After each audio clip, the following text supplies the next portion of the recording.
Bolivians take to the streets demanding food and elections. Dominica is COVID-19 free with 16 recoveries, but PM warns they're not out of the woods yet. And Iran warns U.S. government against seizing fuel shipment destined for Venezuela. Hello and welcome to Telesur. I'm Doris Polo in Quito, Ecuador, and this is from the South.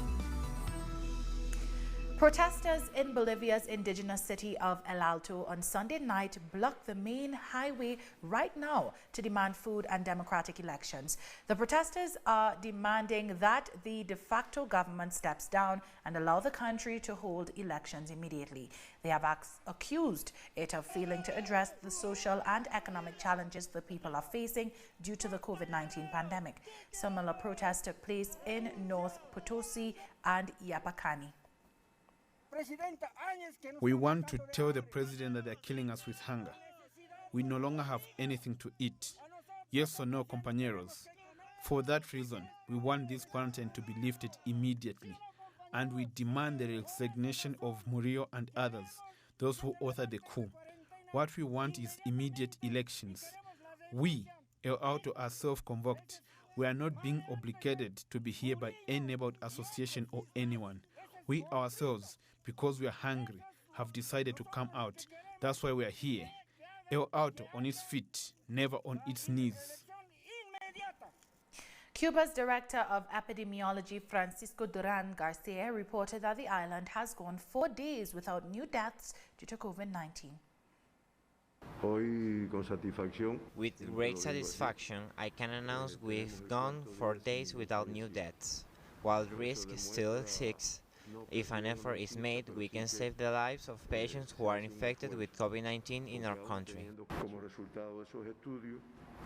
We have 10 more positive results from our testing, which amounts to a 0.5% of the 2,083 tests given on Saturday.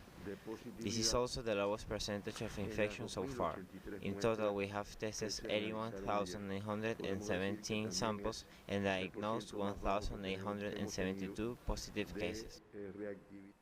Dr. Duran also reported on the number of people being treated for COVID-19.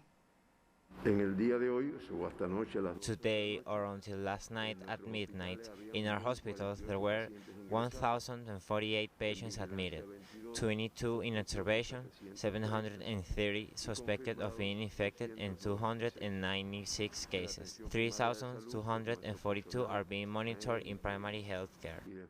In Brazil, a judge of the Supreme Federal Court authorized the temporary stay of Venezuela's diplomatic delegation in the country. Judge Luis Roberto Barroso, who had previously suspended the order of the Brazilian Foreign Ministry to expel the Venezuelan diplomats, said the provisional measure authorizes them to remain in Brazil while the state of sanitary emergency recognized by the National Congress is ongoing. The judge argued that current conditions in the context of the COVID-19 pandemic are not suitable for the mobilization of officials. In some Caribbean news, Dominica's Prime Minister has announced that all of the persons who contracted the novel coronavirus on the island have fully recovered with 0 deaths. However, he reminded that the virus remains prevalent and preventative measures must be maintained. We have no active COVID-19 cases. All of our 16 confirmed cases have successfully recovered, meaning none died through COVID-19. But now is not the time to let our guard down. I know that the measures that we have had to take to secure the health and well-being of all persons in Dominica have restricted your freedoms. But this has been done for the protection of all of us. We must not become complacent and forget that this disease is extremely contagious and has claimed the lives of more than 300,000 people worldwide in a space of a few months. Jamaica has 3 new imported COVID-19 cases after 320 samples were tested in 24 hours. This comes after a group of nationals was repatriated from the United States. To date, the Caribbean island has registered 520 positives, 127 people have recovered, and unfortunately 9 have died.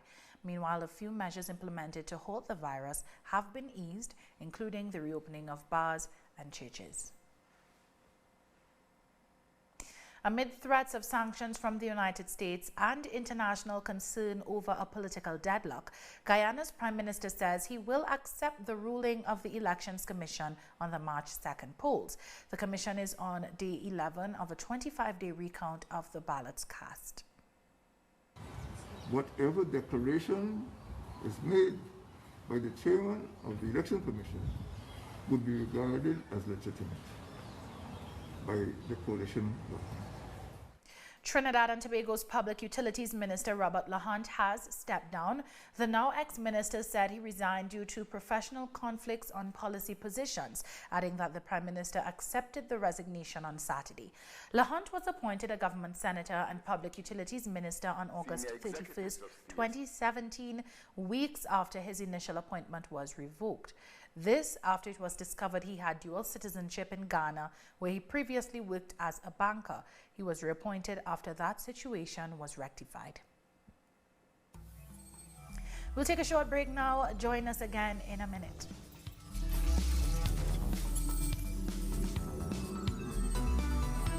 Welcome back. Ivory Coast government on Sunday lifted the ban on church gatherings, a few days after easing some of the measures put in place to curb the COVID-19 pandemic. Churches have been allowed to open, but under strict safety measures. More COVID-19 related restrictions are set to be lifted next week. A statement from the government said schools will reopen on May 25th, but that the country's borders would remain closed until the end of the month. The West African country has confirmed nearly 2,000 coronavirus cases and 24 deaths. Now that the opportunity has been given to us, we are scrupulously observing the instructions, and we have made an arrangement to stay within the framework of safety.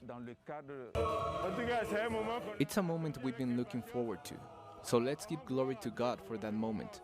It was beautiful, and really a lot of peace and joy to resume this Mass, to meet the other parishioners again, to see our priests at work.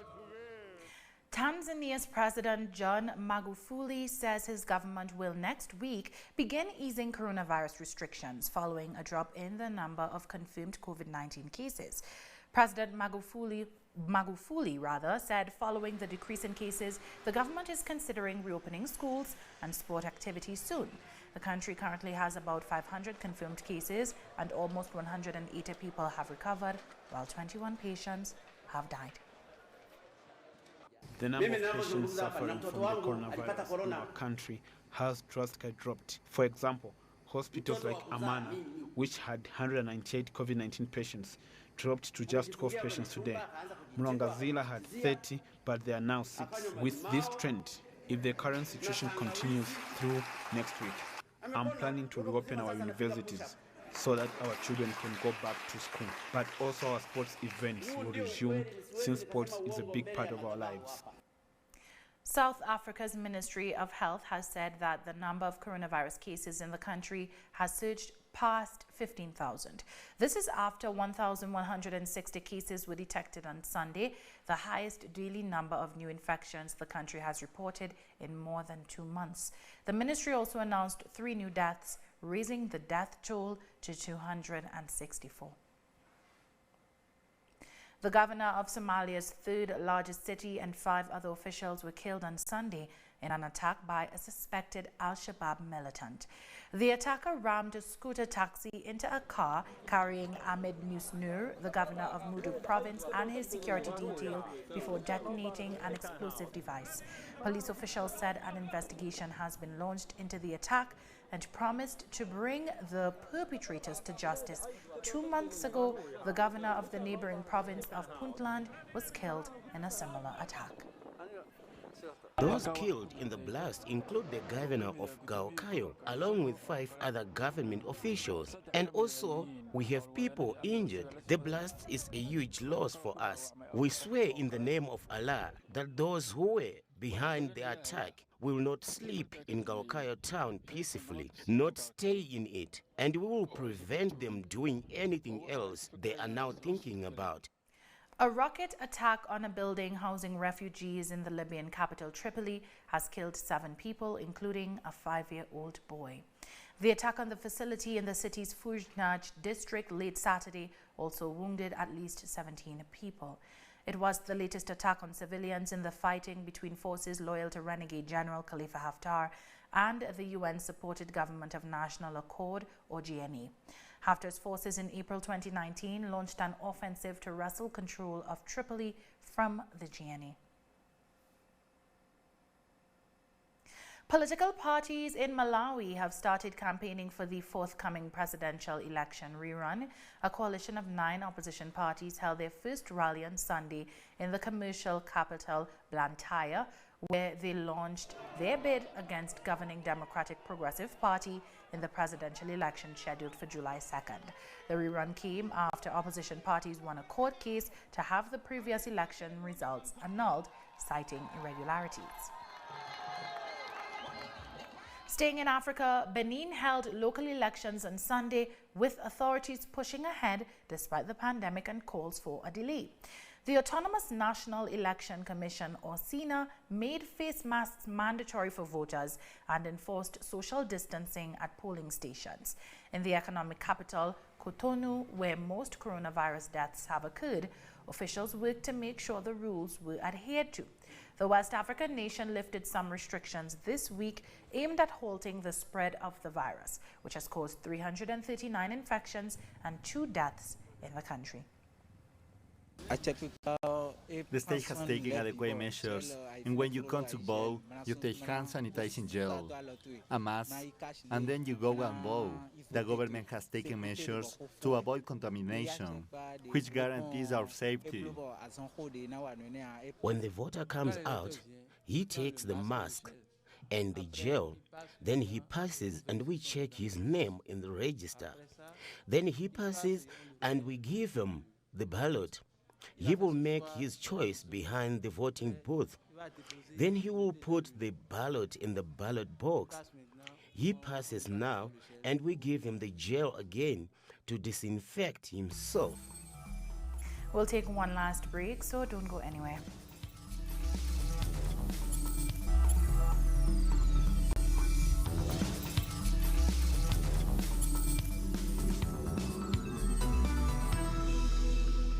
Welcome back. Iran's foreign ministry has warned the United States government of repercussions if it intercepted Iranian fuel shipments destined for Venezuela.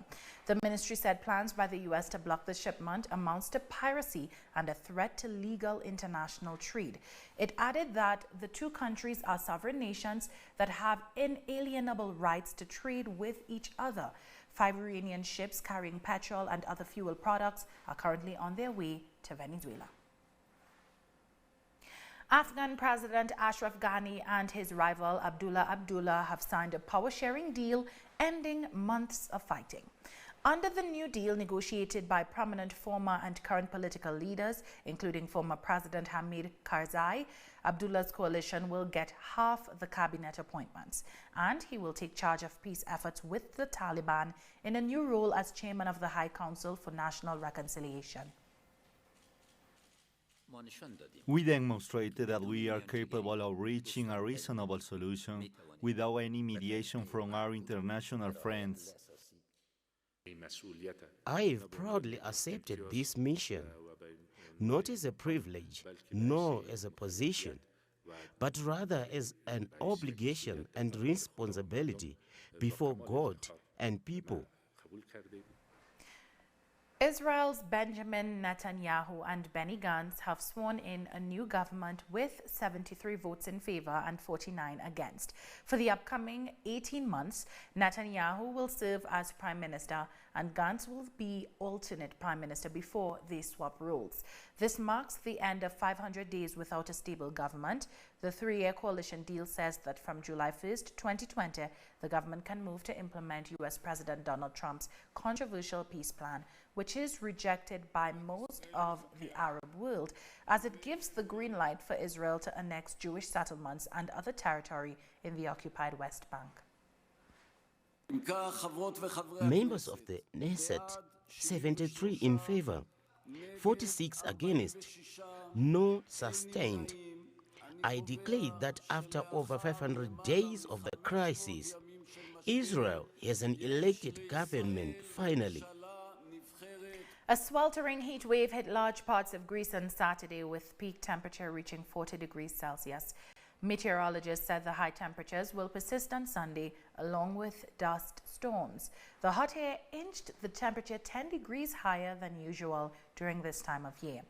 As the heat drove more people to the beach, the Greek government maintained social distancing rules to prevent the spread of COVID-19.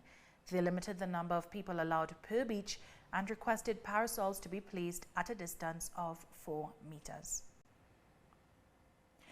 Spanish authorities announced on Sunday the country had recorded fewer than 100 daily coronavirus deaths for the first time since declaring a state of emergency 2 months ago. Fernando Simon, head of Health Emergency Coordination in Spain, confirmed 87 more people had died from the virus, the lowest daily death toll since March 16th. Today on the national front it will be quick because we are having a similar evolution, same as we have been observing these days, with 421 new cases or less than the previous days. Furthermore, we have a very low number of deceased, below 100, 87 deceased. For the first time in a very long time, we reach below 100. In this case, the weekend effect is harder to be observed, but it is possible that there is some delay in numbers, and we need to assess it in coming days. But undoubtedly, with this fluctuation of sporadic peaks that we have been observing, the evolution of disease have been progressively decreasing, and for the first time we are below 100. And this is good news, even if it is always hard to speak about death from this disease. Staying in Europe, health authorities in the United Kingdom have announced 170 fatalities in the last 24 hours, pushing the country's COVID-19 death toll to 34,636. 34,636 have now died. That's an increase of 170 fatalities since yesterday. Throughout the period of lockdown, which started on March the 23rd, we have been at level 4. Thanks to you, people across the country, we have collectively helped to bring the R level down. And we are now in a position to begin moving to level 3 in careful steps. Norway has celebrated its historic Constitution Day amid the coronavirus pandemic. The National Day was celebrated under social distancing measures due to COVID-19, and most people stayed at home. On May 17, 1814, a new constitution was signed in Norway, an event which saw the country becoming an independent kingdom. This day has been fantastic for us. It has been so great. The whole celebration, the residents at the nursing home, and the employees. We have had a good 17 May celebration, despite the special time we are in. In the United States, New York Mayor Bill de Blasio has made a call for the reinforcement of restrictions to halt the spread of the COVID-19 pandemic. Number of cases continues to grow, 137 confirmed now. 66 of those cases, there's a positive test for COVID-19 or antibodies detected. And we end in India, where the country has announced the extension of a nationwide lockdown until May 31st as cases exceeded 90,000 and further clashes erupted between police and stranded migrants. Schools, malls and other public places will remain mostly closed, though rules will be relaxed in areas with low numbers of cases, according to an order from the Interior Ministry. Large gatherings are still prohibited, but outside of containment zones with high numbers of active cases. Decisions on where to set containment zones would be decided by district authorities. India's lockdown, introduced on March 25th and extended several times, had been due to expire at midnight tonight. And with that, we've come to the end of this news brief. You can find these and many other stories on our website, tellusenglish.net. And join us on social media, Facebook, Twitter, and Instagram. For Telesur English, I'm Doris Polo. Thanks for watching.